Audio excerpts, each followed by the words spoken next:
If you looked at last night's UFC card and you said, yeah, I'm going to take tonight off. I'm not watching the UFC this Saturday. We're at the Apex. It's going to be low level. These fights are going to suck.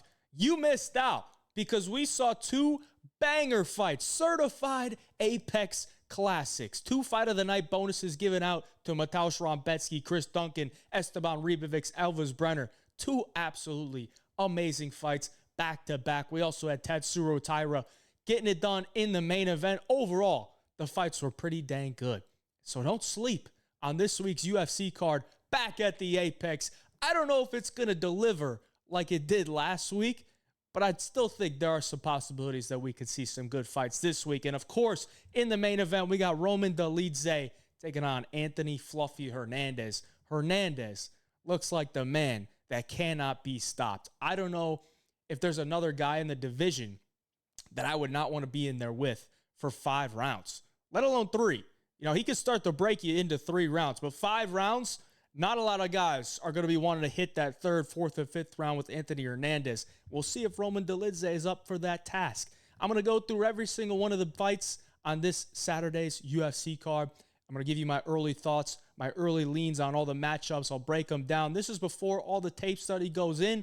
Basically, we're breaking it down from what we know about these fighters based on their previous fights or what we know about them historically. But before we do that, we got to hop in to the recap of last night. It's a profitable night for us. All right, we actually made a little bit of money on the straight bets and the parlays, and ultimately I feel like we should have been up more than we were because I forced a couple money lines there that I'm definitely regretting, come Sunday morning, to where I thought they had a good chance to win as underdogs. Ultimately, it didn't play out that way. Trayshawn Gordon, Nathan Fletcher, Nora Coronoli. I gave him the more chance than I should have. And I probably should have just been a no bet. Even though I picked them as the underdog on the official picks, I probably just should have laid off from a betting perspective. Dog or pass, probably should have just passed. And ultimately, we lost 1.75 units on those terrible dogs. So we should have been up more money, but we did hit Andre Pulaev. We hit Andre Pulaev around 2 or 3 KO. That was nice. Bashi sub, Tatsuro Taira inside the distance. And Danny Silva couldn't go down for us. Kevin Vallejos did not get the KO, so that one sucked. But the DFS, we brought back 2 more units. We cashed 2 of the 4 slips, and we were 6-2 on the picks. So another good night for DFS. And we did cash in the 20x payout on underdog. 5-0, swept the board. Wasn't really much of a sweat, honestly. The only real sweat came down to the final pick, which was Esteban Ribovics higher, and he almost had him knocked out in round 1. But I knew that toughness of Elvis Brenner was going to give us a lot of opportunities for Ribovics to go higher there. He did, so we cashed the 20x payout there. These big long shots are not included in the premium bets totals because you can't hit them every week. So if I included them in there, I'm kind of being a little bit, I don't know if I wouldn't really say it's bad to put them in there, but personally, I don't want to put them in as far as my premium bet total because you don't hit them all that often. And, some people are only going to be with you for a couple weeks or whatever. So it's going to be tough. So ultimately, I don't put those in the premium bet total, but I do like to, put those out for the premium members as an added bonus. And we smacked that one. That's our 3rd 5-pick entry on Underdog 1 this year. I think we're going to hit a few more by the end of the year. We also hit a nice little cycle parlay that was given out to you guys for free on the socials, whether you saw it on TikTok, Instagram, YouTube, Shorts, whatever. I gave it out to you. 3 legs, long shot parlay, plus 1445. And we cashed it in.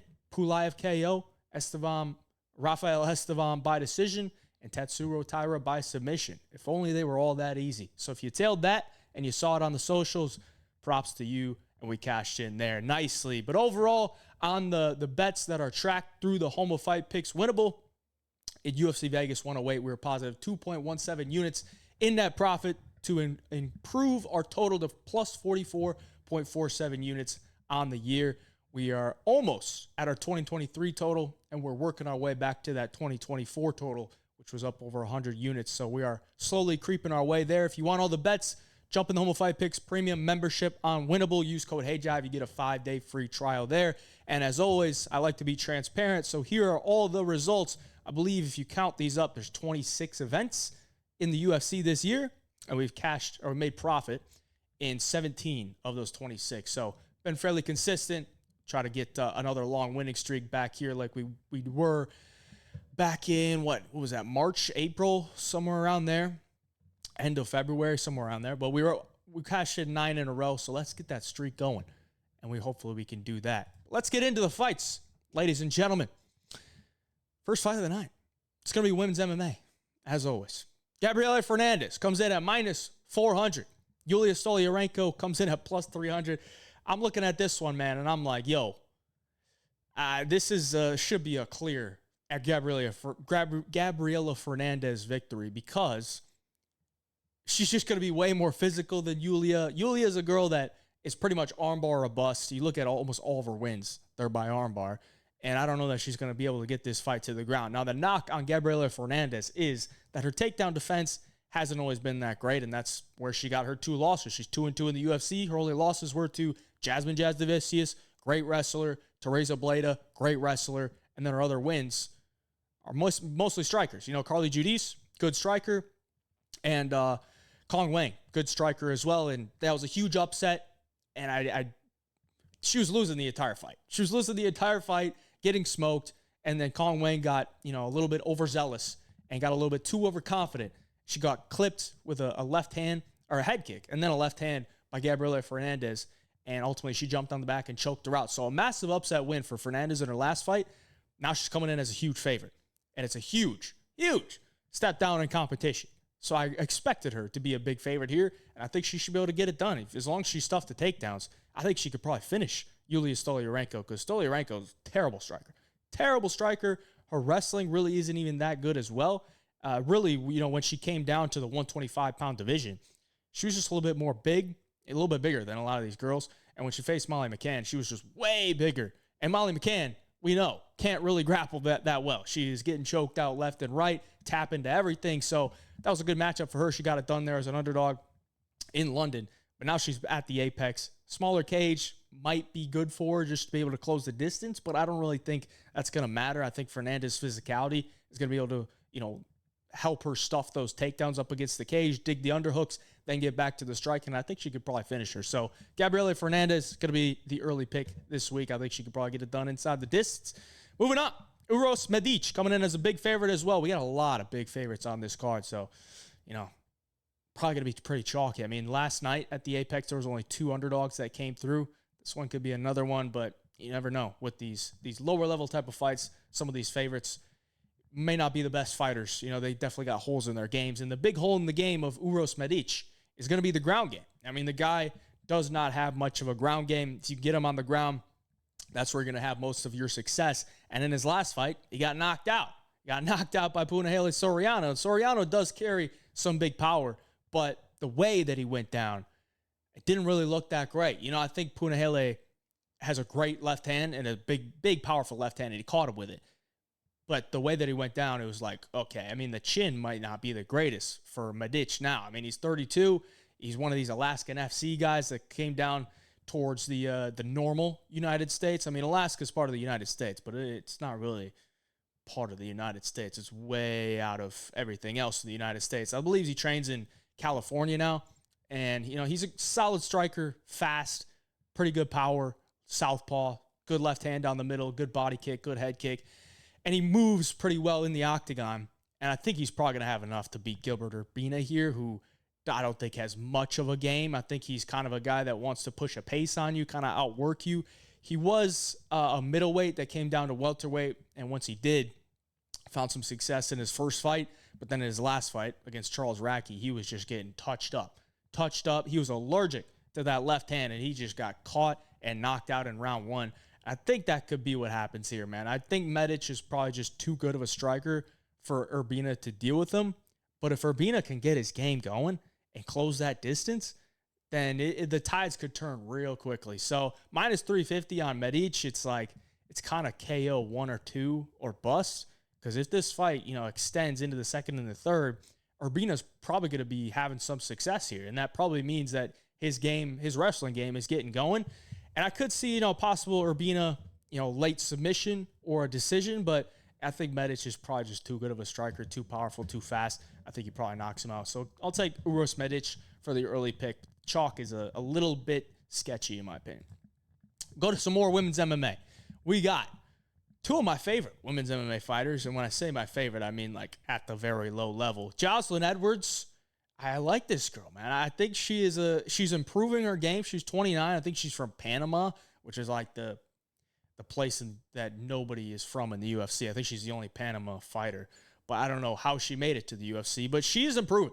She is improving, and I believe she trains in Las Vegas, and from what I've seen from her, I mean, she came into the UFC, and she was mainly like an outside footworks type of striker, poke away at you with these leg kicks and good jabs and keep her distance. And now she's trying to grapple a lot more, and that is where I see her main advantage here against Cachoeira, because Cachoeira has always been the same person. She wants to get inside, throw heavy hands.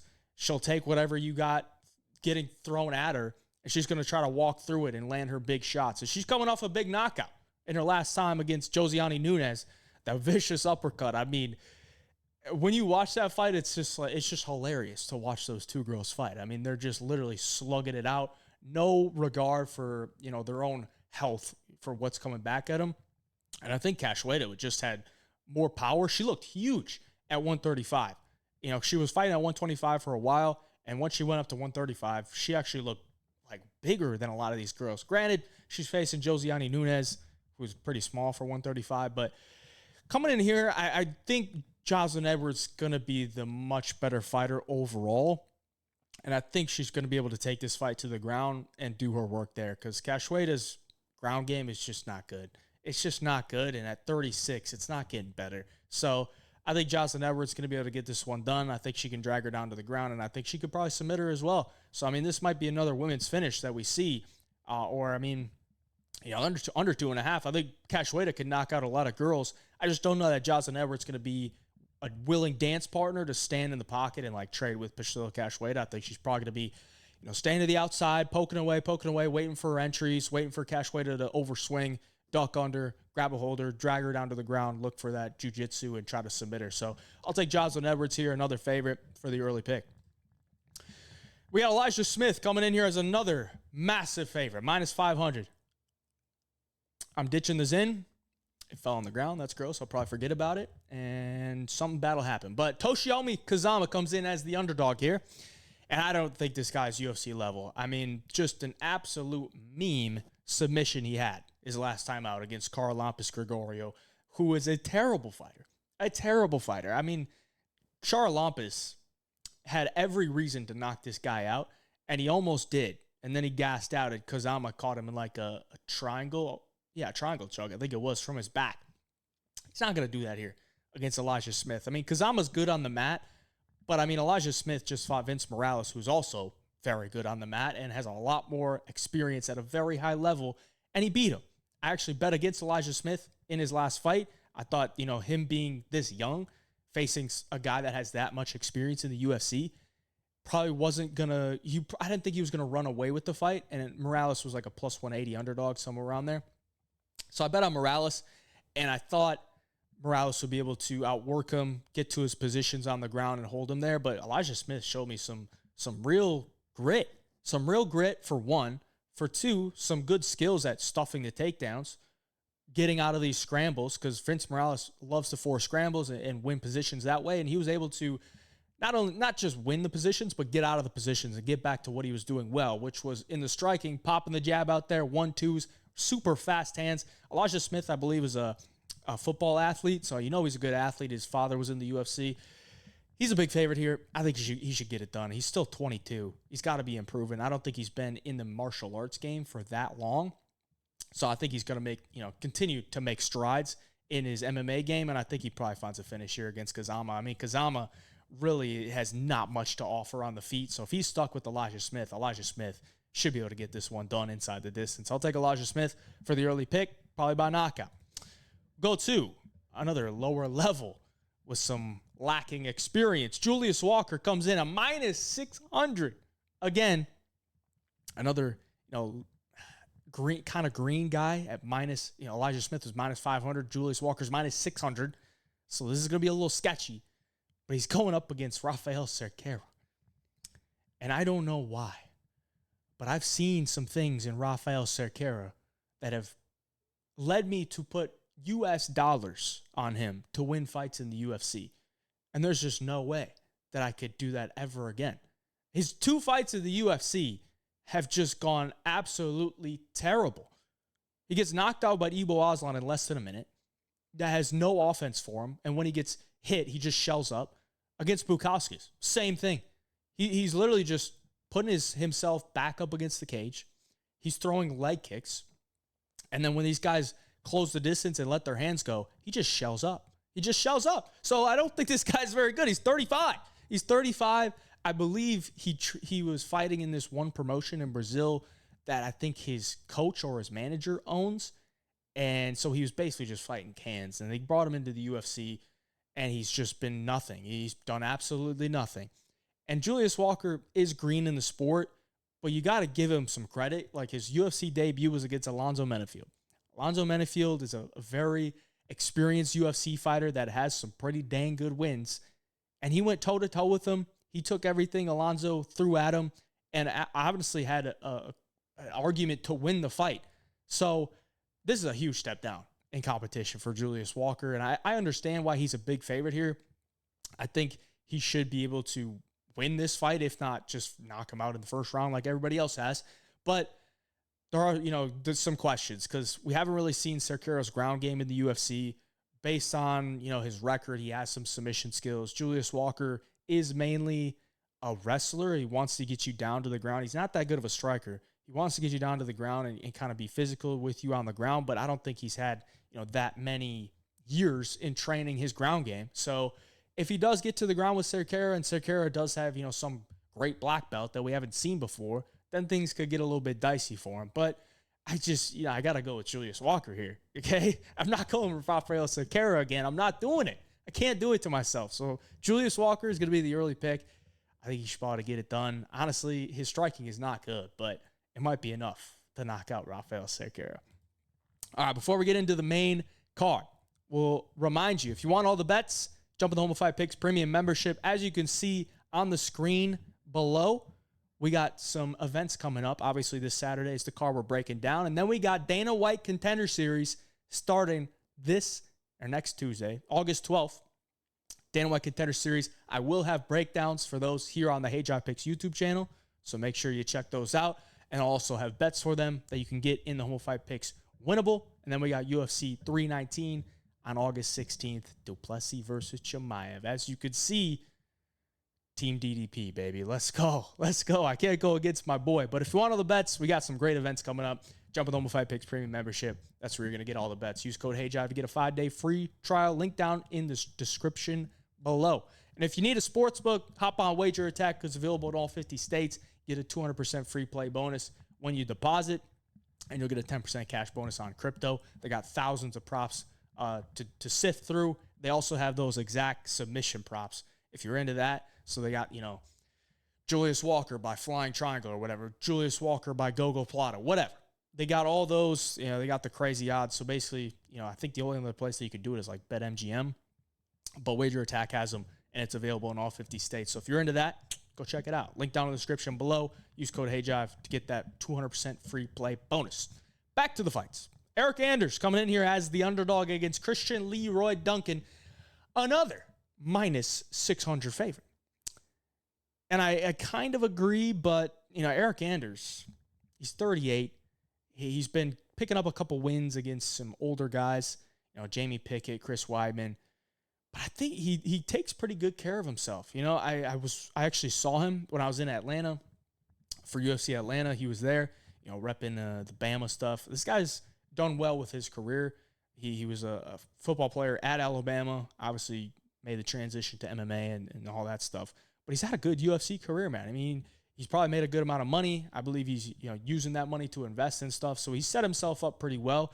And I think at this point, he's kind of kept himself together. I believe he's gone sober or something like that. So that's good. Good signs on the Hernandez side is what I'm trying to say as far as where he's at in his career. Picking up some wins, keeping his body healthy and all that. But this is going to be a tough test. Christian Leroy Duncan is probably going to be a lot faster. Not probably. He's going to be a lot faster. He's going to be a lot more explosive. He's probably going to be able to stuff most of the takedowns from Eric Anders. So then they're on the feet. And Anders does hit, pretty fairly hard, but I don't think there's a lot of process to his striking. This one just really comes down to speed, explosiveness, timing. And I think CLD has that. His footwork is very unorthodox, and I think Anders is going to have a lot of troubles figuring that out.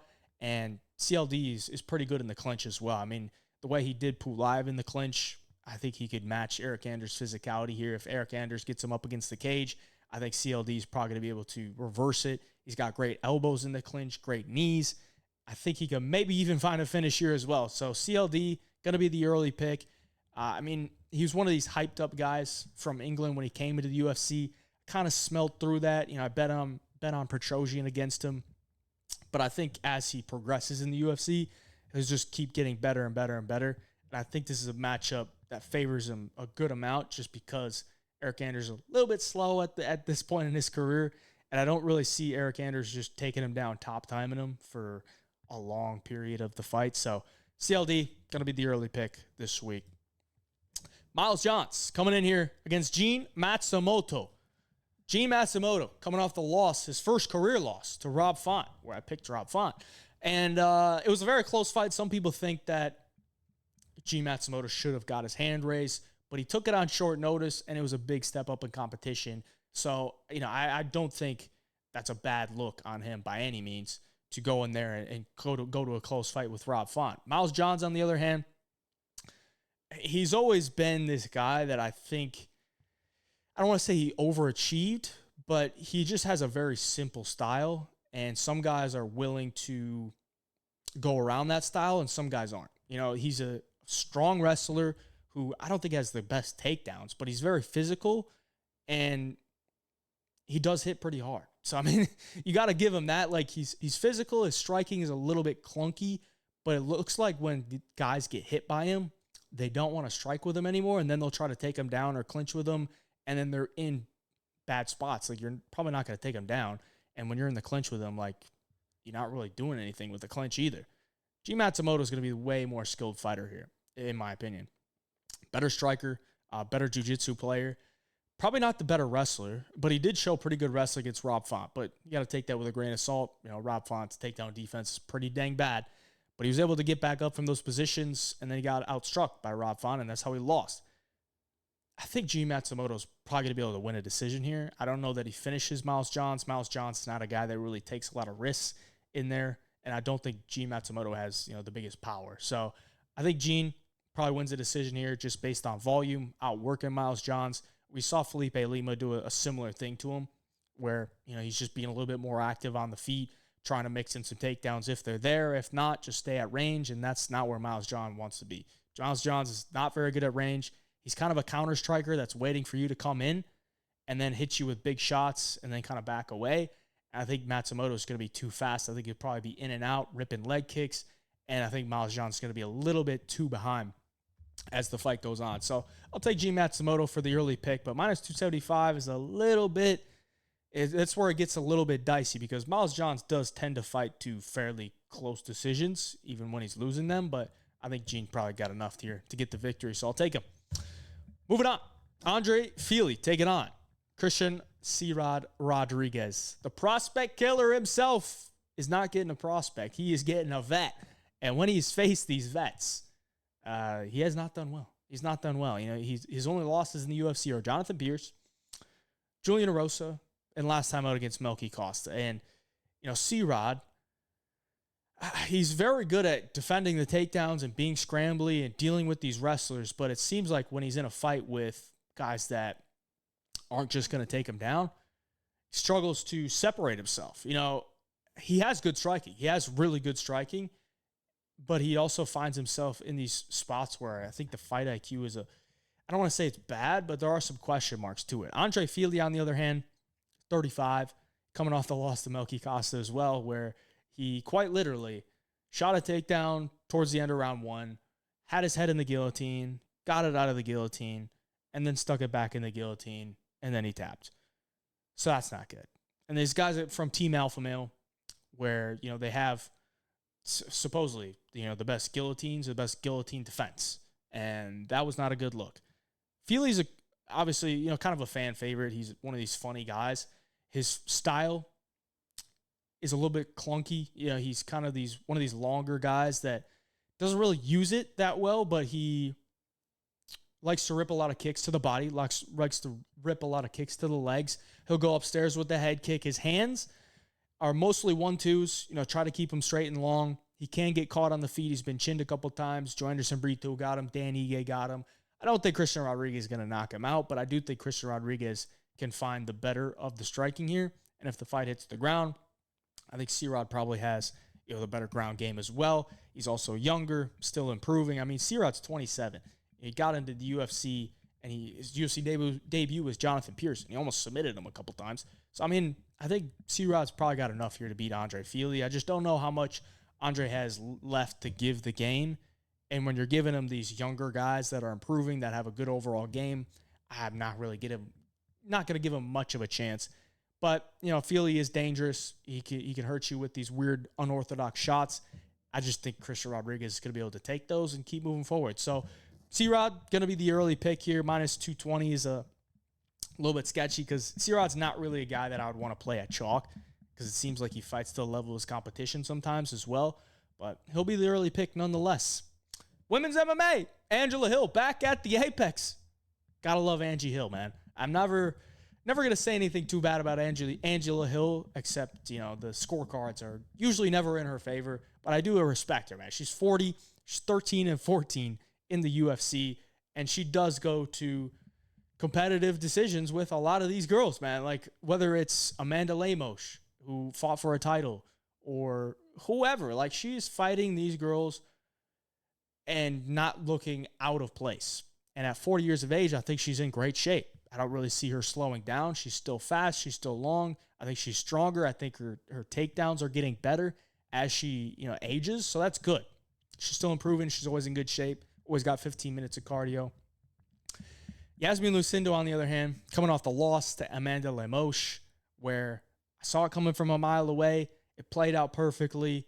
But she's 23, man. Taking that loss in the UFC, it's not her first loss in the UFC, but it's her first loss in her last 4 fights. She was on a 4-fight winning streak, facing girls that I don't think very highly of. And she went to a close decision with Marina Rodriguez and then gets chucked in there against Amanda Lemos at 23 years of age. I was just like, this is just too much. Now she gets a little bit easier of a fight against Angela Hill, but is it going to be easy? I don't know, man. I don't know. Like, I think Lucindo has fast hands, powerful hands, great chin. She's willing to throw, but at times, I think she's still very green, man. She's still very green. She is physical as well. I could see her getting some takedowns here on Angela Hill. But Angie, I think she could maybe outwork her. I really do. I think Angie's volume is probably going to be a big deal here. And once, if Lucindo doesn't like it, she's probably going to try to clinch up. And Angela Hill in the clinch is pretty dang good, man. She's pretty dang good getting that tie clinch, ripping those knees up the middle. If she gets put on her back, I don't really think Lucindo's going to just wet blanket her. So I think this could be a close fight. I really do. I mean, most Angela Hill fights are close fights, and they do go to a decision. A lot of times split decision, and most of the time not going to Angela Hill. But she did get a split decision her last time out against Ketlin Souza. I'm going to lean towards Angela Hill here as the plus 165 dog. Stylistically, as long as she doesn't eat a bunch of big shots from Lucindo, I think she could outwork her. This could come down to a close decision where it's the volume of Angela Hill compared to Lucindo, getting those more eye-catching shots on the feet. Wrestling kind of negates each other. They kind of equal each other out. But I'm going to take Angela Hill for the early lean at the Apex. Come on, Angie. 40 years of age. We'll see if she could keep doing it. Plus, Neil Magny got it done last week.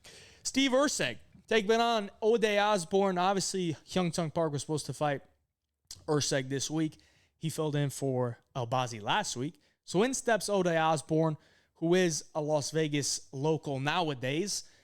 So he's not going to make any crazy flights to make this fight. So that's good for him, right in his home city.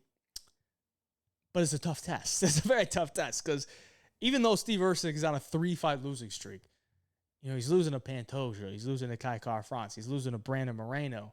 And he's being very competitive in these fights outside of the Kara-France one where he got knocked out. But I do think, like, overall, Steve Erceg is the way better fighter. Way better fighter. Ode Osbourne is a guy that has so many holes in his game, but his athleticism, his power, his speed makes up for it, and that's why he's usually the underdog. He's usually the underdog in a lot of these fights because his overall skill set is not good. If you get this guy to the ground, you can usually take him out. Aiso Mabayev got him submitted. He's been knocked out before. Manel Kopp got him with the flying knee. Like, Ode Osbourne has fought some pretty solid competition, and when he does face that solid competition, usually loses by finish. Steve Erceg, I believe, is solid competition, but if Steve Erceg is going to strike with him, you're giving him a chance to win because Ode does have really long arms, 73-inch reach at 5'7". Do the math. That's a 6'1" wingspan at 5'7". Super long arms, extremely fast, great athlete, even at 33 years of age. Not the most durable, but he's willing to bet that his long-ass arms and his power and his speed is going to meet your punch before your punch meets his face. So Ode Osbourne's always live to pull one off. But, I mean, how often is he going to do that? How often is he going to do that? I think he is still improving, though. I actually thought his takedown defense in his last fight against Garule looked good. I think his takedown defense against Ronaldo Rodriguez actually looked fairly good as well. I thought he was going to be finished in round 2 when Ronaldo got to the back and was on the back, and I thought, this is wraps. This is where Ode Osbourne goes down easily. But he fought through it. And it gave himself a good chance to win that fight. Also clipped him in round 1. So, I mean, Erceg's got to be very cautious, especially early in round 1. But if he's able to get this fight to the ground, I think he's probably going to be the better wrestler, better grappler. So I'm going to take Steve Erceg. Also, I mean, Steve Erceg's a good boxer. At the end of the day, he's a good striker who could definitely clip Ode as well. I just look at the matchup. I'm like, you're asking for a meme KO from Ode Osbourne if you try to do that. But either way, Steve Erceg is going to be the early pick this week. We'll go to the main event. If you haven't already, hit the like button for me. Subscribe to the channel if you're not already. It would mean a lot to me. I appreciate it. Anything that can help, always love that. Roman Dolidze coming in as a plus 285 underdog, taking on Anthony Hernandez. Hernandez, I love this guy. I love this guy because he just has a doesn't give a fuck attitude. You hit him with a shot, he'll eat it, and then he'll just smile at you. You stuff his takedowns, and you think you're in a good spot, he'll just smile at you. I mean, Roman Kopylov, I think, stuffed, like 8 or 9 takedowns in round 1 because he has great takedown defense. But then as the fight progressed, those takedowns got easier and easier and easier. And then Hernandez is just going to find his way to the back, and he's going to choke you out. Now, the big thing here is Roman Dolidze, pretty dang good grappler. I mean, he is not much of an offensive grappler, but when these guys take him down, they are getting put through the ringer. I mean, I don't know how many people have bet on Roman Dolidze sub in his UFC career, but they're probably pissed because he got a submission win against Phil Hawes, but it's not a submission win because he tore his leg up, and then the ref didn't stop the fight. Phil Hawes wanted to fight with a torn ACL, and then he knocked him out on the feet. Jack Hermanson took him down, got put into a calf slicer, and got TKO'd from the back. I mean, it was literally one of the most helpless positions I've ever seen. Jack Hermanson has his leg tied up. He's belly down on the canvas, and this dude is basically like plowing him from the behind and just punching him in the face, and he can't do anything about it. It's a TKO. So, I mean, if Dolidze grapples with him early on, he's going to have his opportunities to find some weird positions and maybe even submit him. I mean, Hernandez has had to fight off a lot of submission attempts in his UFC career, but he has. Now, that's only going to last for about a round or 2. That's the thing. That's the thing is Dolidze is only going to be able to do that for about a round or 2, and then Hernandez is going to take over, and it's going to look ugly. It's going to look really ugly because Dolidze is a gasser. 100%. He is a gasser who has faced a couple guys in his most recent UFC career that haven't been able to push a pace, a.k.a. Marvin Vettori. It was a pretty low-paced kickboxing battle where Dolidze was the guy determining, how fast they were going to go, and he was in control of the fight. He won the fight. But Hernandez is going to take the pace into his control, and he's going to set a high pace. He's going to look for pressure on the feet. I think Hernandez is honestly going to be able to pressure the shit out of Roman Dolidze early on, and he may not even go for a takedown early on, knowing the danger that Dolidze presents. But Dolidze can crack. Dolidze has some power in his hands, and I could see, if Fernandes does go that route of just trying to pressure him on the feet, pepper him with those shots on the feet, that Dolidze hits him with a big shot, and then it's just ultimately he goes for the takedown out of what he always does. And that could be dangerous. But as I said, as the fight goes on, Hernandez is going to be able to put this guy in the cooker. Dolidze, it does not have a good gas tank. He is very improved, though. I said that in his last fight against Vettori. I'm like, this guy is improving. I've seen a lot of improvements from Dolidze over his career, but this is just a much different matchup. So Hernandez is going to be the early pick.